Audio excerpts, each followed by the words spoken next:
Welcome back to V8 TV. So far, our 1969 Corvette has had the engine swapped out for a modern LS3 and a T56 Magnum 6-speed manual transmission.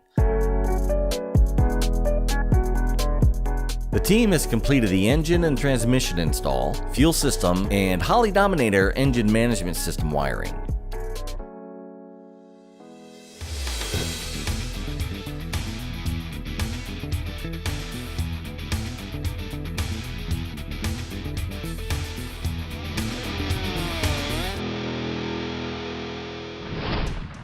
The LS3 needs a fresh supply of air to breathe, and the limited space made it tricky to find under the hood. So the team built an aluminum air intake tube designed to scoop up fresh air from under the car. The Dominator will have to be tuned to match the airflow characteristics of the tube and K&N filter.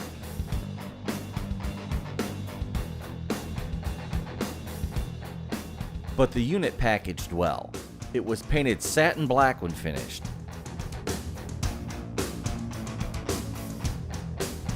Stock Corvette engine covers were color matched to the car. The 480 horsepower LS3 will make this Corvette faster for sure, but the team also wanted to improve the way it stopped. C3 Corvettes actually come with four-wheel disc brakes. They're not a bad design, other than they're kind of small. The owner thought, if I'm going to be going a lot faster, probably need to be able to stop a lot faster. In this case, we did a Wilwood 14-inch brake kit with 6 piston calipers up front and 4 pistons in the rear. When you're more than doubling the power of a car, it's always a good idea to make sure it stops, but not just stops. The way I look at this stuff, this car is going to make so much power that pick a gear, put your foot down, you're probably going to have enough power to be able to back off the throttle. You know, you might have too much power.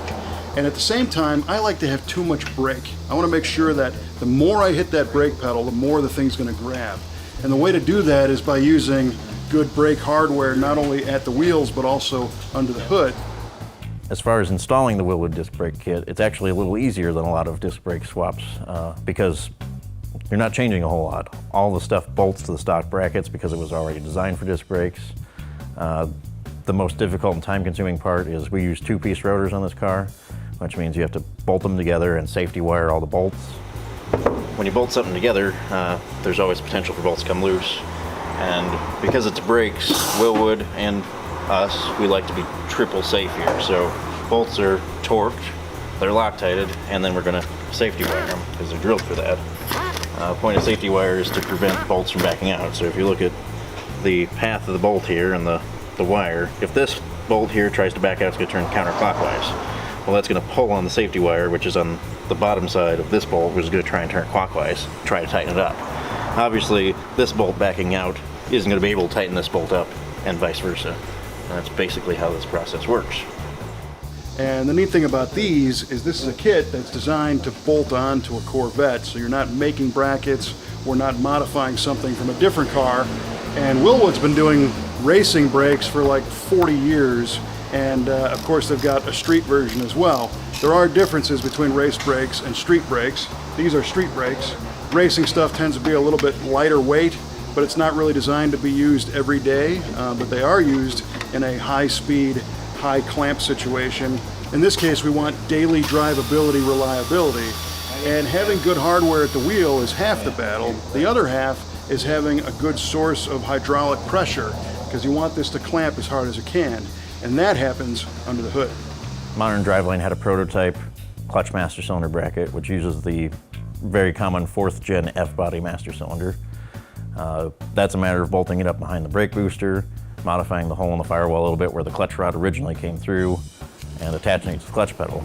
From that standpoint, that's pretty typical of all the 5- and 6-speed swaps we do. One of the things we did while we were working on the clutch master cylinder was to swap out the brake booster. We did this for a couple of reasons. One, the owner wanted to have a brake upgrade for the whole car.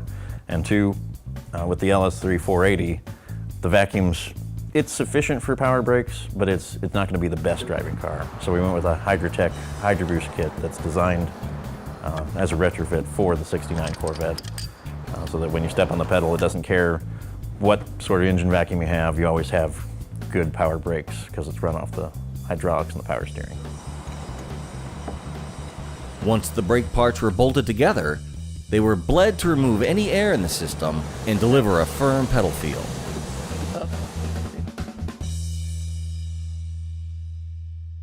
Because of the brake upgrade, we needed to change wheels. The 14-inch wheelwood brakes aren't going to fit in a stock 15-inch Corvette Rally.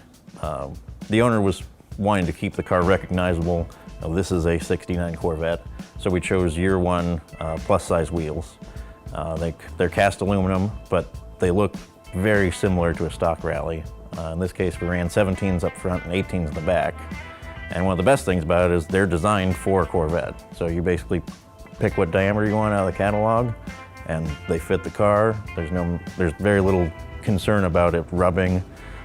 They also give recommended tire size, so it takes all the guesswork out of putting a set of nice wheels on your car.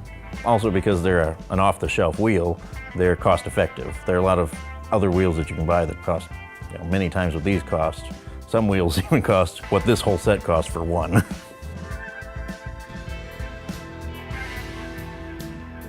Next, the V8 Speed and Resto shop team worked to allow the new engine and transmission to communicate in the 1969 Corvette.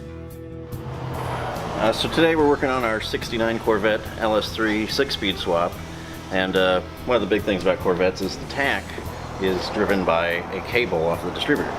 We don't have a distributor anymore, so there's a couple options. You can run a tach out of a newer 3rd gen Corvette that's electronic, but then the font's not going to match quite right.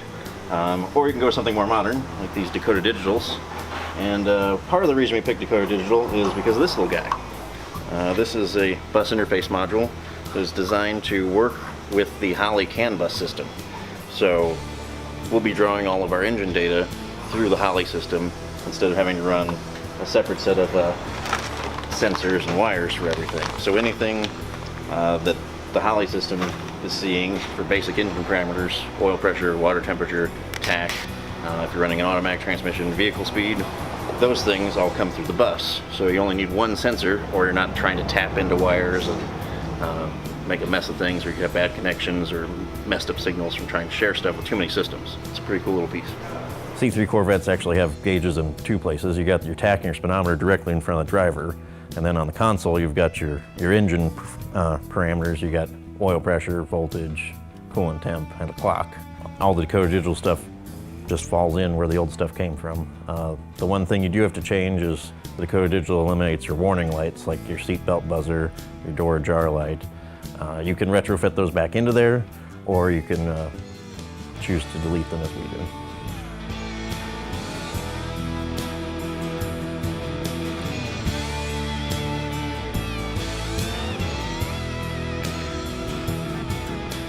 This Corvette was meant to be driven, so the owner asked us to upgrade his Corvette with a better air conditioning system from Vintage Air.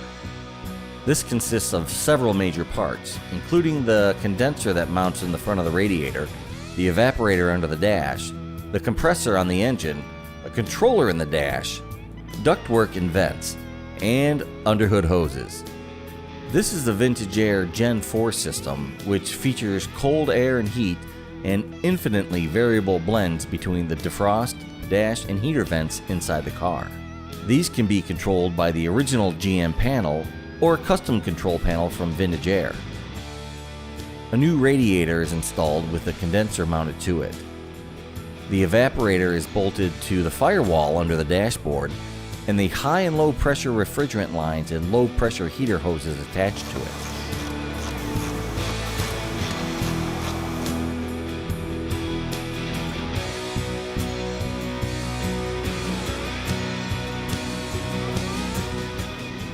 The V8 Speed and Resto shop has the tools to custom make hoses in-house, allowing them to be routed cleanly or hidden.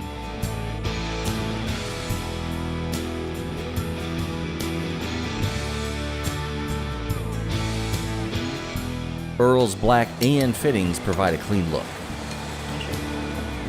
The original Corvette dash knobs were chrome ringed with a black center, but our raised transmission tunnel takes up the space needed by the AC controls, so a 3-knob Vintage Air controller is chosen.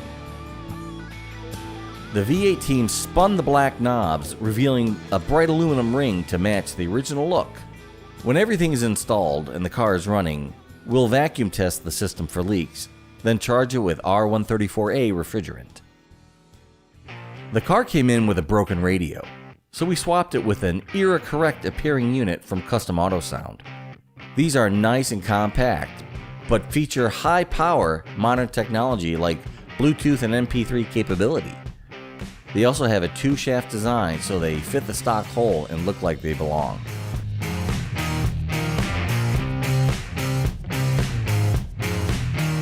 Raising the console put a bit of a squeeze on the available space in the dash, so the team was faced with making a new console trim bezel.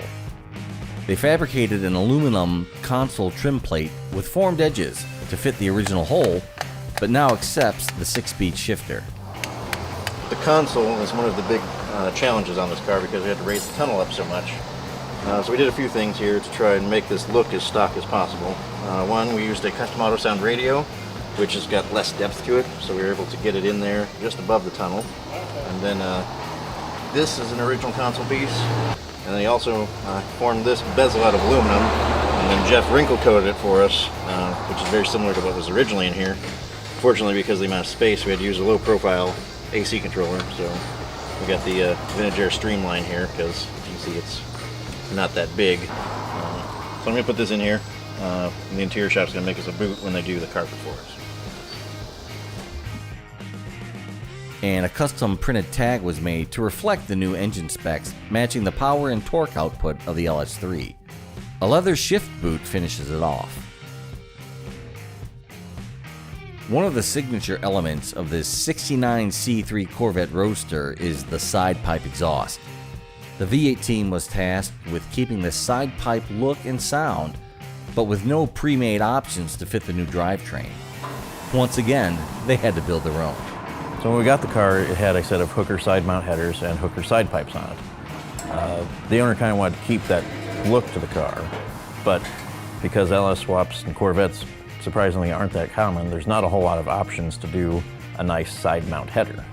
A set of Hooker cast iron manifolds was chosen for their tight fit and high flow characteristics.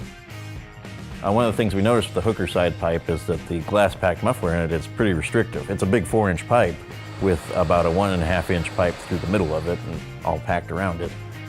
So between that and wanting to retain the look, we thought we'd be better off to basically make what we couldn't buy and make our own set of side pipe mufflers. We contacted our friends at Magnaflow and were able to get their proprietary packing, and then made some parts to actually make our own glass pack side pipes and packed it all and welded it all together.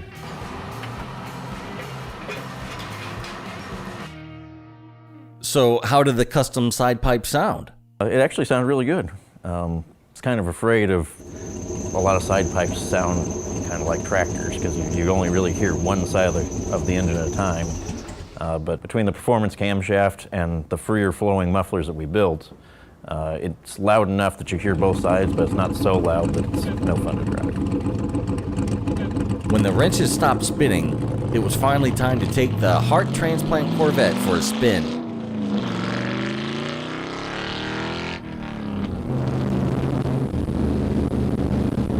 Right now, car's got about 150 miles on it.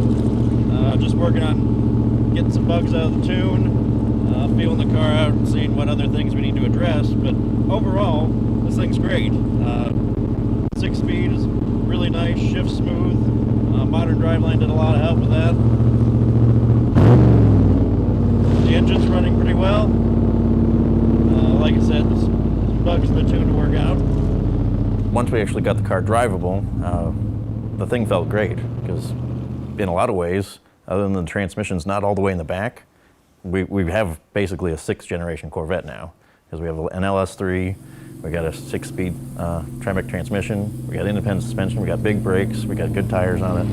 So really it was almost like driving a new car, it just looked old.